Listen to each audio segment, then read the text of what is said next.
People are obsessed with this movie. And there's nothing wrong with that, but it's rare these days that when talking about movies with other people, this one doesn't come up as a favorite.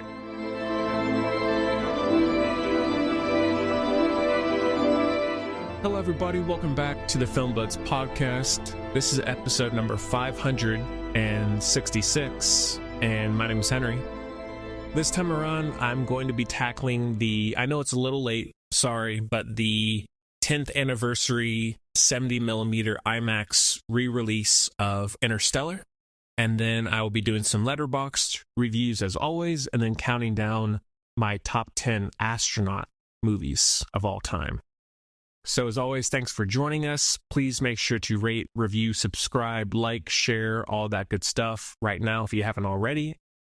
Visit our premium podcast page at filmbuds.bandcamp.com and our website, filmbudspodcast.com, and all that is in the show notes. Follow us everywhere. Well, we got a lot to talk about, so let's go ahead and get into it. Let's get to Interstellar, and we do have a clip, so take a listen. It's not a ghost.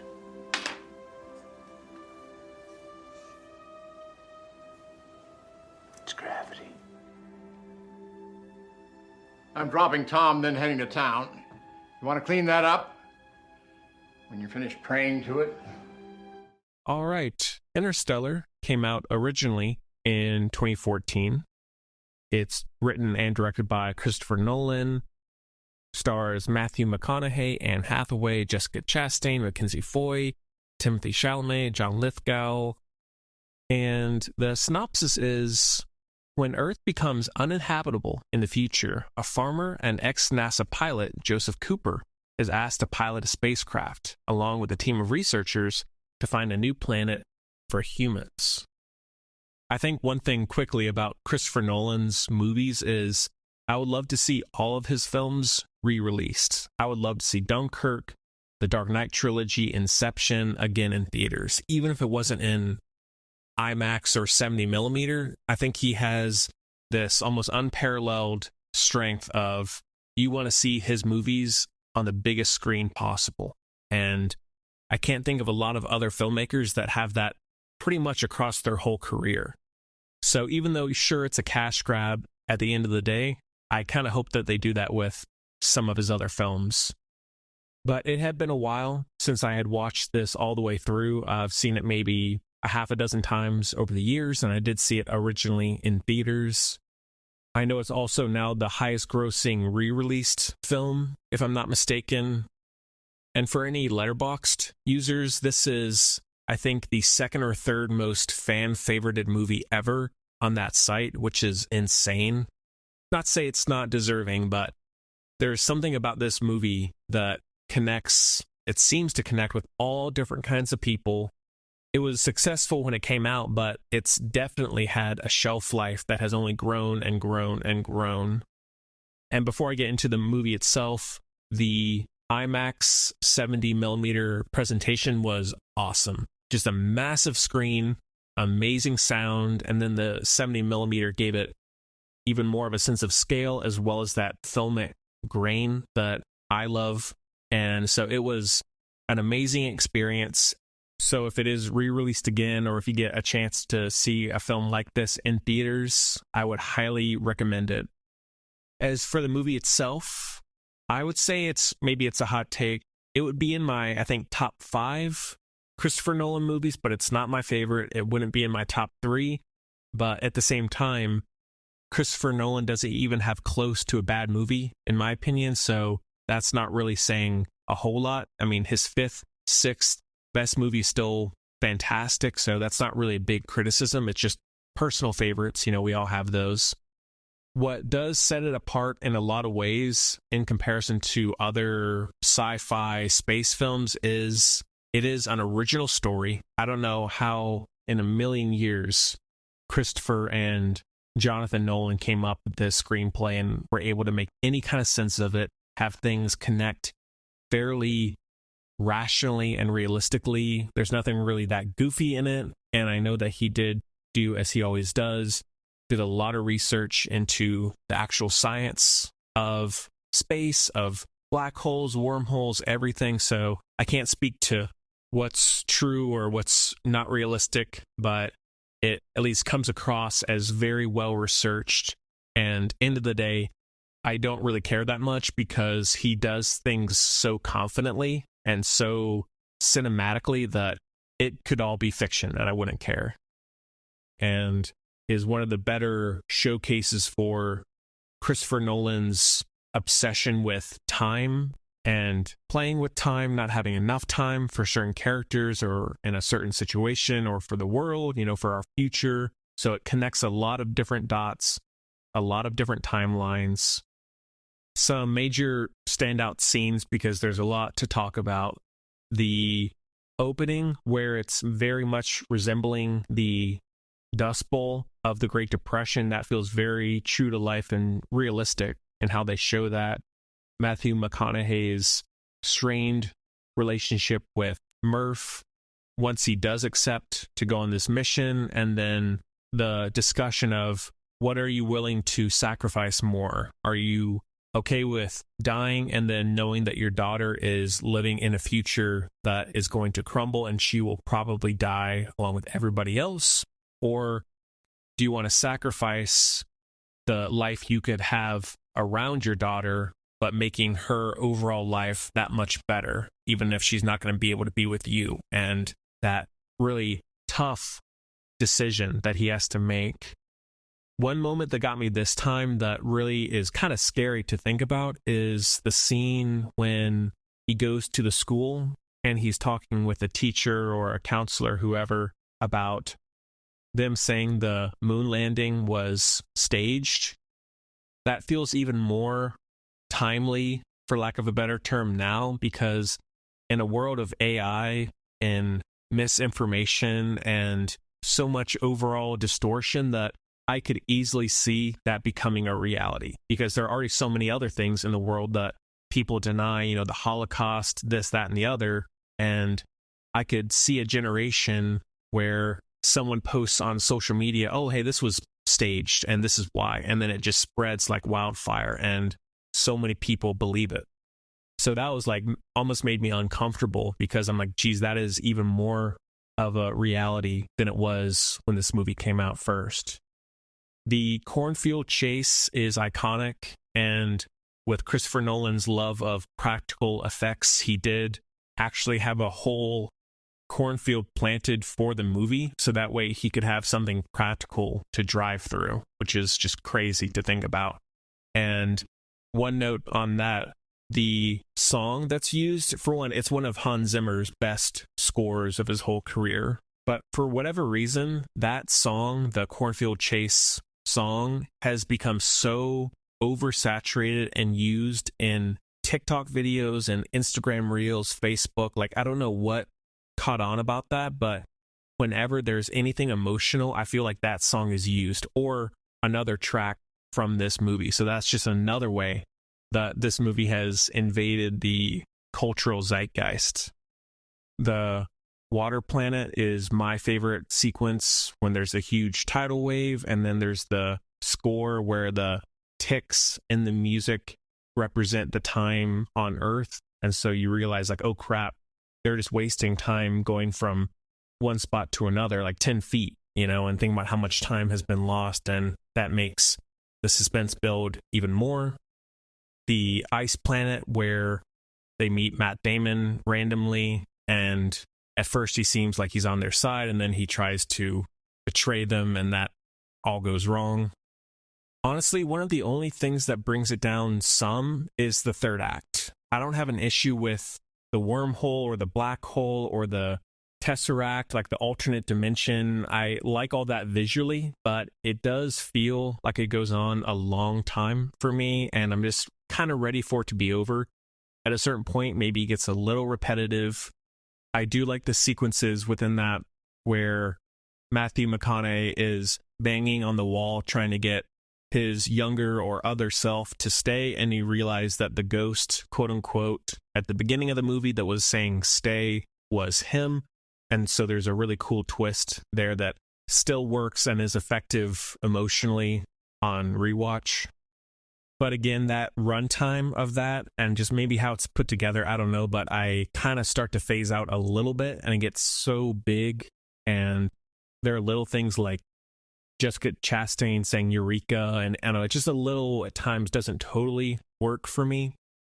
However, the final few moments are very effective when McConaughey does meet his daughter again, and she's now elderly, but she's had a wonderful life, and he's helped her to achieve that as well as many others. And then he realized that she was the one speaking on the little docudrama thing on the TV at the beginning, and then it ends with Anne Hathaway continuing on her exploration of space because McConaughey did what he set out to do, but Anne Hathaway still has unfinished business. So there's that open-ended of where and what is she going to do next.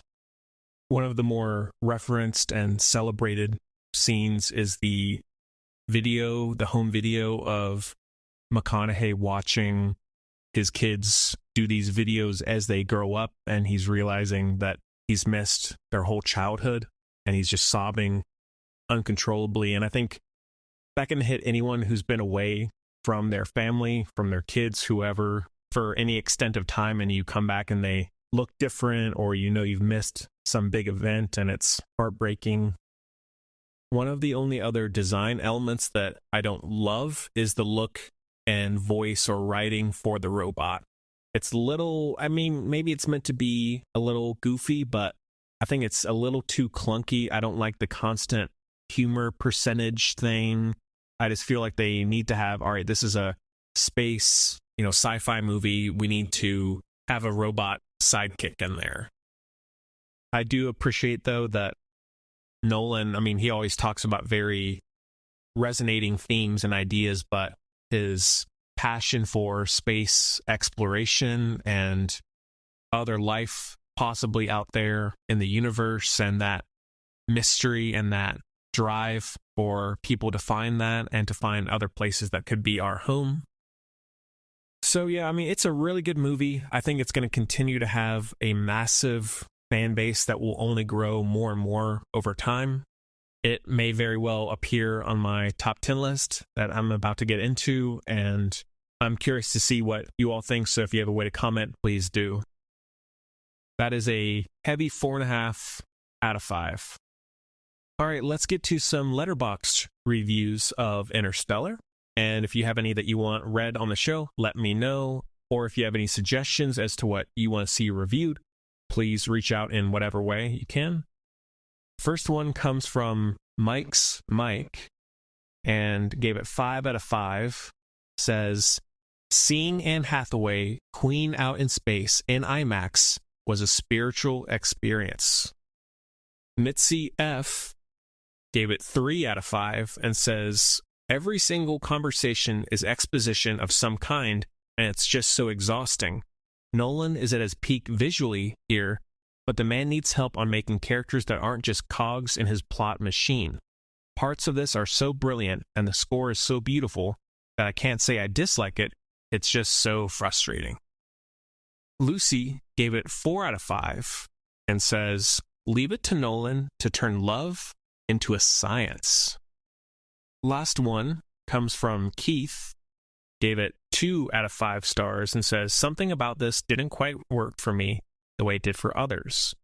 There are scenes and developments that are no doubt great and very interesting, but overall this felt like a jumble of different ideas and didn't feel like its own singular, unique creature.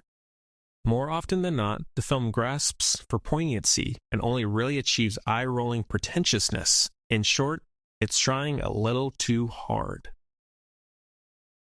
Let's end off with my top 10 astronaut movies of all time. And let me know your top 10, top 5 as well. All right, number 10. This might be a hot take, but I have a reason for it. 2001: A Space Odyssey.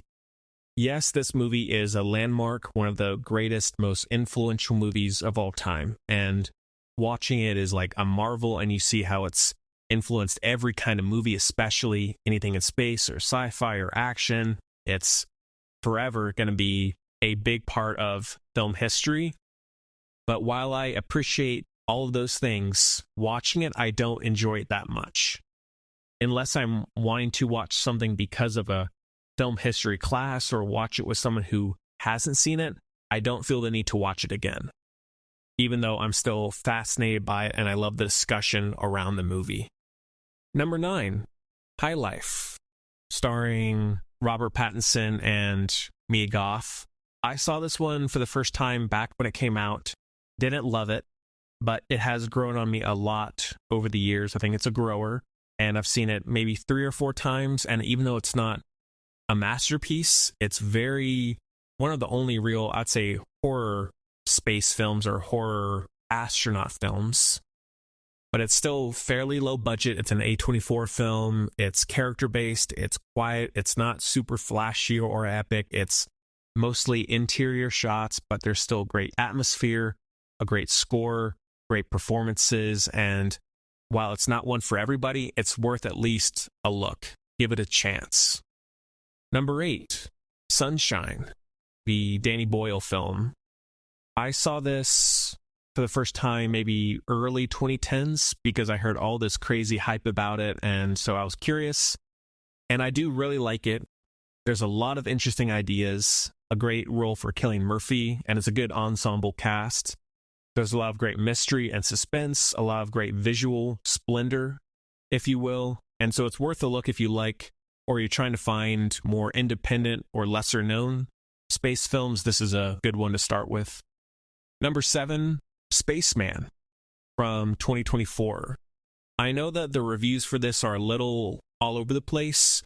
I found it to be personally really, and it's also similar to High Life actually, in that it's partly a horror film almost, because there's this sudden discovery of something else on the ship with Adam Sandler, and I knew nothing about the movie going into it, so that was even more of an unsettling shock. And just in case you haven't seen it, that's why I'm being a little bit more ambiguous with what it is. But I love Adam Sandler in it. It's directed by Johan Renck, if that's how you say it, who did Chernobyl. He also directed some episodes of The Last of Us, a really good director. Paul Dano's voice performance is top-notch, a really low-key space film that I think has already gotten lost in the world of Netflix originals, but there's a lot to enjoy. And if you like Interstellar, it has some of the same ideas as that. It's a more small-scale version, I think, of Interstellar. Number 6, Apollo 13, the Ron Howard film about the real-life event. And one of the strongest things about it is that despite, if you know anything about the story, it shouldn't have a real suspense to it or drama to it because you know what happens, but it manages to do that. Like, it says, okay, are they going to make it out alive? Are they not? Oh, this is going wrong. We need to figure this out. And you don't know exactly how things are going to go. And it's a really good Tom Hanks movie. Very plainly shot, not in a bad way, but it's not pretentious or trying to do anything crazy. It's just trying to tell this true life, as much as it can, story about these real astronauts. Number 5, Ad Astra. Like High Life, this one has grown on me a lot over time. When I first saw it, I did like it, but I didn't love it. It's so much more thoughtful, and it doesn't rely on big action, but it still has a huge, sprawling story. Brad Pitt is really good in it, very toned down, but very good. It's shot incredibly well. The color palette, the locations, the look of the moon, the origin story, I guess you can say, of this character and his journey into space and trying to find his father and these distant signals and, just trying to figure out what all is out there and who's doing this. Honestly, we just need more, like Interstellar, we just need more original space movies that, whether they're super sci-fi or not, but especially ones that try and keep at least some things in a way that could happen, or at least a character that feels real enough to follow them or want to follow them through this very otherworldly experience. Number 4, The Martian, the Ridley Scott film. I know that this one was a huge success critically and financially when it came out. It is an easy watch for the most part. It does do at least as much as it can, to my knowledge, of having Matt Damon's situation be realistic as to, okay, if you're stuck here, how are you going to survive? How far can you go? What plants or crops can you grow within the system that you have? It's very much a problem-solving movie, which I love personally. That's my favorite kind, or one of my favorite kinds of stories. Okay, this is wrong. How do we get out? And it's a great standalone performance for Matt Damon, who he carries it. I mean, he has to. And then the rest of the cast is good, but they don't have that much else to do. But it's a very strong cast. Ridley Scott's beautiful sci-fi aesthetic is on full display here. One of his best looking movies, I think, of all time. It's got good comedy. It's got good drama. The final rescue of Matt Damon is very well executed, even though I do find that the first half is a lot more interesting than the second half when he's just trying to figure things out, as opposed to, okay, now this is a conventional rescue of getting him from one place to another. It's good, but I think it does drag a little bit in that latter half. Number 3, First Man, the Damien Chazelle film with Ryan Gosling about Neil Armstrong. Of all the movies I'm talking about, I think this is probably the most underrated. It didn't do that well financially, even though it did well critically, I think, and is a fascinating story and a very important story. Is the only Damien Chazelle film that doesn't deal with music or behind the scenes Hollywood stuff, like all of his movies before and since deal with those ideas in one way or the other. So this is a very big departure for him, I think, in a good way. The sound design is incredible. A great character piece for Ryan Gosling. The actual moon landing at the end of the movie is so powerful and poignant. But you see the danger that these pilots, these astronauts went through to get to the moon, and how many lives were lost, how many resources were spent, the incredible uncertainty of achieving anything like this. And so you see the nuts and bolts, the not so pretty stuff, as well as the glorious, amazing stuff that this experience had on Neil Armstrong. Number 2, Interstellar. And I've already said what I needed to say, so great movie, all in all. And number 1 is Gravity by Alfonso Cuarón with George Clooney and Sandra Bullock. I remember this one vividly in theaters. I saw it in IMAX, and to date, it remains one of the most intense, thrilling, wow experiences I've ever had in a theater. I didn't know what to expect. The cinematography and direction of Sandra Bullock being thrown around in space, going from one shuttle to another or different stations to another, the debris flying. Sandra Bullock is amazing, one of her best roles ever, as well as George Clooney, although he's not in it for that much. It's only about 90 minutes, but it shows you the different kinds of stories if you're creative enough that you can tell within a certain situation, in this case, space, and should be watched on the biggest screen possible with the best sound. It's one of those.